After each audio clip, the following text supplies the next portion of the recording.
Di awal film diperlihatkan seorang perempuan sedang menari untuk sebuah ritual dengan menggunakan pakaian hanbok. Saya jelaskan, pakaian hanbok adalah pakaian tradisional orang Korea dan dipakai untuk acara tertentu. Kemudian perempuan itu menuju ke arah lemari. Tiba-tiba lemari terbuka dan perempuan tadi mati dengan cara menyayat lehernya sendiri.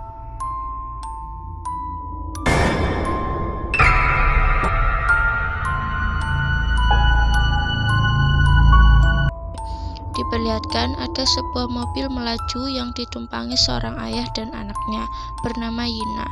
Ini ayahnya dan ini Yinanya. Yina tampak murung dan sedih. Dia diam tanpa ekspresi. Meskipun ayahnya memberikan dia boneka mahal edisi terbatas, dia tetap diam. Ayah Yina menghentikan mobil karena melihat sesuatu di jalan. Saat ia kembali, Yina sudah tidak ada di mobil. Ayah Yina kita panggil saja Sungyeon karena saya susah nyebutin namanya. Sungyeon masuk ke dalam hutan mencari Yina. Sungyeon menemukan Yina yang sedang memandangi rumah yang ada di depannya. Sungyeon mengatakan itu adalah rumah baru mereka. Jadi alasan Sungyeon pindah ke rumah terpencil dekat hutan karena Yina dan Sungyeon butuh tempat yang tenang agar Yina bisa cepat sembuh dari trauma yang dialaminya. Sungyeon sampai di rumah dan mulai menatap barang. Saat Sungyeon di lantai atas, dia memandangi burung dari jendela.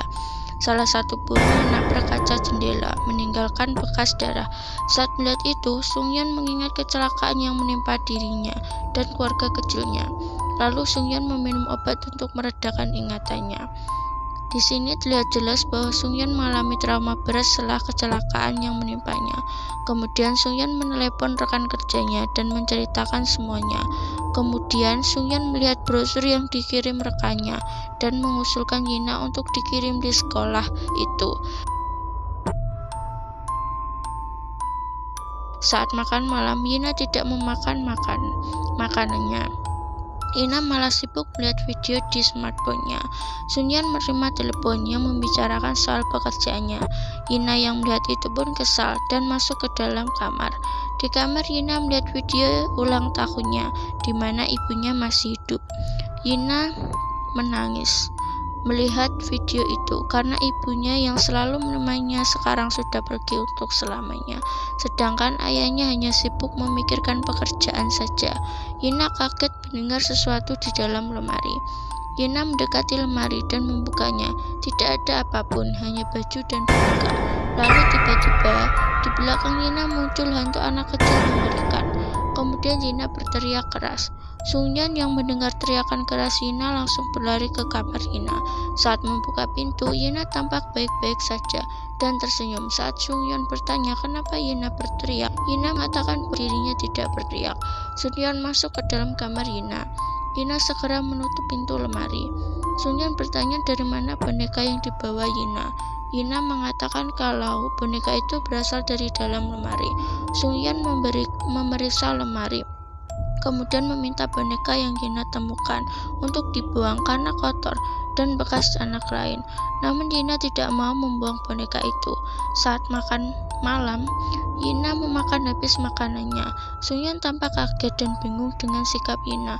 Bahkan Yina berbicara dengan tersenyum, kemudian memeluk ayahnya lalu masuk ke dalam kamar. Sungyeon tampak bingung dengan perubahan sikap Yina. Sungyeon pergi ke proyek yang sedang ia kerjakan. Sungyeon tampak kesal karena pekerjaannya akan diambil alih oleh orang lain, gara-gara dirinya jarang ke kantor dan ke proyek. Sungyeon pulang ke rumah sambil membawa boneka.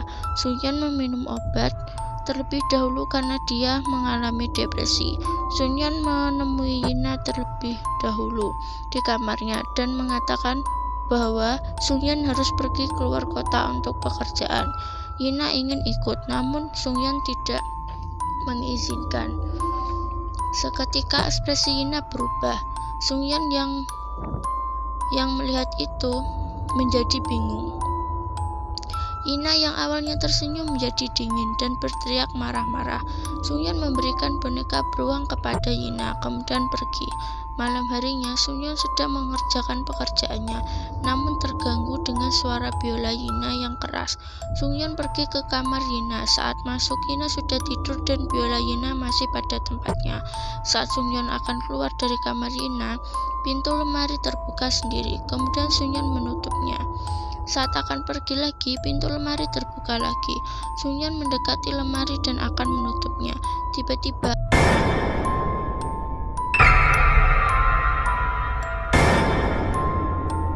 lalu Sungyeon terbangun dari tidurnya.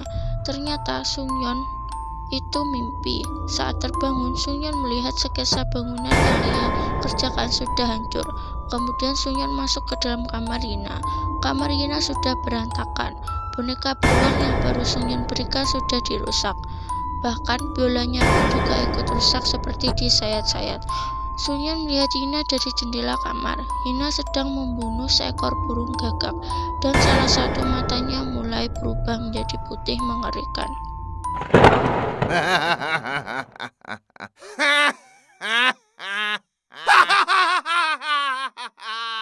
Sungyeon mendapat pesan untuk pekerjaannya dan memikirkan untuk mengirim Yina di camp seni atau sekolah yang ada asramanya gitu. Lalu Sungyeon keluar dari ruang kerjanya. Di luar, Yina sudah menunggu Sungyeon, mengatakan sudah memesankan boneka untuk Yina dari New York. Namun Yina menolak. Sungyeon mengatakan lalu apa yang Yina inginkan. Yina tidak butuh apa-apa dan mengatakan menyebut dirinya ayah, padahal dia bukan seperti ayah. Saat akan pergi, Yina dipegang oleh Sungyeon, namun Yina marah-marah dan teriak-teriak seperti kerasukan dan pergi dengan marah. Sungyeon mendengar bel di pintu lalu membukanya. Ternyata pengasuh Yina sudah datang. Kemudian Sungyeon pergi. Saat Sungyeon pergi, pengasuh tidak merawat Yina, malah mencoba barang-barang mewah milik ibu Yina. Bahkan pengasuh tidak membujuk Yina untuk makan dan membuang semua makanan Yina. Saat pengasuh membuang susu, ternyata ada ikan di dalamnya. Itu membuat pengasuh kaget. Sungyeon mendapat telepon kalau pengasuh sudah tidak sanggup merawat Yina. Sungyeon mengatakan nanti malam dia akan pulang. Malam harinya, saat di rumah, Yina kerasukan dan berdiri di depan lemari. Kemudian dia ditarik masuk ke dalam lemari. Lalu diperlihatkan Sungyeon yang menyebarkan poster hilangnya Yina. Sungyeon mencari Yina namun tidak ada hasil. Bahkan polisi tidak menemukan apapun tentang hilangnya Yina. Lalu Sungyeon melakukan penyiaran atas hilangnya Yina melalui televisi, dan berita telah menyebar. Sungyeon yang melihat berita di TV seakan Sungyeonlah yang membunuh Yina, menjadi sangat frustasi. Di warung makan ada seseorang laki-laki yang sedang melihat berita Yina dan seperti sudah mengetahui sesuatu. Sungyeon melihat semua komentar netizen yang menuduh bahwa Sungyeon telah membunuh anaknya sendiri. Tiba-tiba koneksi internet mati. Sungyeon melihat rekaman video Yina dan istrinya, lalu melihat buku Yina dan melihat gambar anak kecil dan lemari. Saat Sungyeon ingin membuka lemari, bel rumah berbunyi. Laki-laki yang tadi makan di warung langsung masuk ke rumah Sungyeon dan mengatakan kalau dirinya teknisi internet sambil membawa alat aneh seperti detektor. Saat menunjuk ke atas, lampu semakin menyala. Laki-laki itu pergi ke kamar Yina dan berhenti di depan lemari, lalu tersenyum mencurigakan. Di luar, Sungyeon membuka pintu dan ternyata itu adalah teknisi internet yang asli. Seketika itu juga Sungyeon mengusir laki-laki tadi. Laki-laki itu mengatakan bahwa dia harus memeriksa sesuatu di dalam kamar Yina. Laki-laki itu mengatakan dia seorang paranormal Heo. Ketika laki-laki itu mengatakan dia seorang paranormal Heo, kita panggil saja GM Heo. GM Heo melihatkan semua bukti dan menjelaskan semua tentang kasus Yina. GM Heo mengatakan bahwa Yina diculik hantu di dalam lemari. Namun Sungyeon tidak percaya dan mengusir GM Heo. GM Heo mengatakan bahwa Yina cuma punya waktu 3 hari sebelum menjadi hantu dan tidak ada orang yang percaya Sungyeon tidak membunuh Yina kecuali GM Heo.